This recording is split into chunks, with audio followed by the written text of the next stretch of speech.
తెలుసు లక్ష్మి, నిన్ను వదిలి ఉండలేనని నాకు ఎలా అనిపిస్తుందో నీకు కూడా అలాగే అనిపిస్తుందని నాకు తెలుసు లక్ష్మి. ఇంతవరకు ఫ్రెండ్స్ అని క్లాస్మేట్స్ అని ఎంతోమందిని మిస్ చేశాను, కానీ నాకెప్పుడు ఈ ఫీలింగ్ లేదు. సడన్గా ఈ ఇంటి నుంచి వెళ్ళిపోతున్నప్పుడు ఏదో తెలియని ఫీలింగ్ ఉంది లక్ష్మి. ఇంత ఓపెన్గా నేను ఎప్పుడు ఎవరితో మాట్లాడలేదు.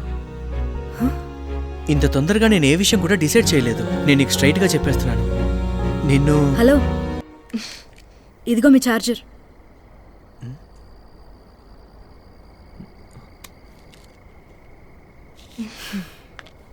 నేను సిగ్గు విడిచి అడుగుతున్నాను, ఇంకొన్ని రోజులు నీ రూమ్మేట్గా ఉండొచ్చా?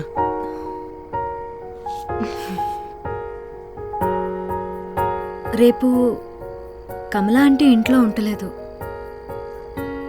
అక్కినేని శ్రీని అంకుల్కి కీసిచ్చి వెళ్ళిపోండి.